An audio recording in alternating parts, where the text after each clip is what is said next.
Abdurrahman bin Ali bin Muhammad Adebayi Syaibani.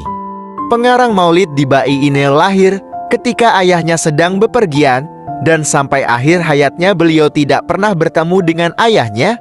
Beliau diasuh oleh kakak dari ibunya yang bernama Syekh Syarafuddin bin Muhammad Mubaris, yang juga seorang ulama besar yang tersohor di kota Sabit saat itu. Meskipun demikian, ketiadaan sosok ayah tidak menjadi penghalang bagi Ibn Diba untuk menuntut ilmu pada ulama-ulama besar Zabid. Semenjak kecil, Ibn Diba sudah sangat giat dalam menimba ilmu kepada para ulama. Beliau belajar membaca Al-Quran di bawah bimbingan Syekh Nuruddin Ali bin Abu Bakar, lalu berpindah kepada Mufti Zabid Syekh Jamaluddin Muhammad At-Thayyib yang masih terhitung pamannya sendiri. Setelah gurunya melihat bakat kecerdasan istimewa yang dimiliki Ibn Diba, maka sang mufti menyuruhnya untuk membaca Al-Quran dari awal hingga akhir. Berkat kecerdasan dan ketekunan, beliau sudah bisa menghafal Al-Quran saat masih berusia 10 tahun.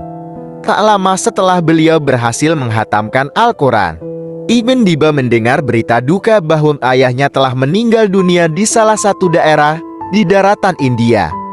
Beliau mendapatkan harta warisan sebanyak 8 dinar. Meninggalnya ayah beliau tak memadamkan motivasi Ibn Diba dalam menuntut ilmu. Malah sebaliknya beliau makin semangat.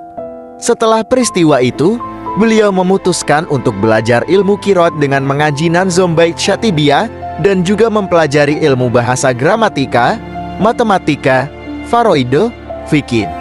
Dengan masih di bawah bimbingan pamannya.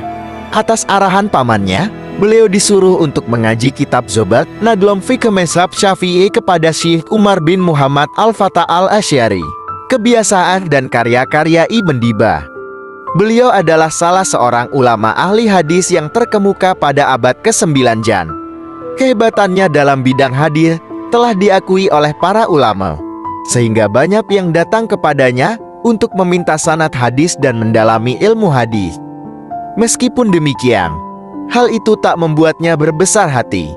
Tapi sebaliknya dia makin tawadhu rendah hati. Ibn Diba mempunyai kebiasaan untuk membaca surat Al-Fatihah dan menganjurkan kepada murid-murid dan orang sekitarnya untuk sering membaca surat Al-Fatihah, sehingga setiap orang yang datang menemui beliau harus membaca Fatihah sebelum mereka pulang.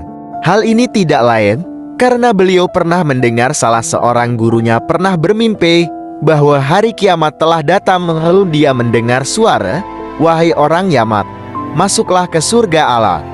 Lalu orang-orang bertanya, "Kenapa orang-orang Yaman bisa masuk surga?"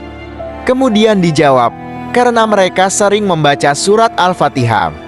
Ibn Diba termasuk ulama yang produktif dalam menulis. Hal ini terbukti beliau mempunyai banyak karangan baik di bidang hadis ataupun sejarah. Karyanya yang paling dikenal adalah syair-syair sanjungan Mada atas Nabi Muhammad SAW, yang terkenal dengan sebutan Maulid Dibai. Meskipun ada yang menisbatkan maulid ini kepada Ibn Jauzi, hanya saja pendapat ini sangat lemah. Di antara buah karyanya yang lain, Qurratul Iyun yang membahas tentang seputar Yaman, Kitab Miraj, Taisirul Usul, Bughatul Mustafid dan beberapa bait syair. Beliau mengabdikan dirinya hingga akhir hayatnya sebagai pengajar dan pengarang kitab. Ibn Dibai wafat di kota Zabid pada pagi hari Jumat, tanggal 26 Rajab 944 jam. Maulid Ad-Dibai. Wahai purnama yang memiliki segala kesempurnaan, dengan ucapan, apa bisa kuungkapkan kemuliaanmu olehmu? Abdurrahman bin Ali bin Muhammad bin Umar bin Ali bin Yusuf bin Ahmad bin Umar Adebayi Syaibani.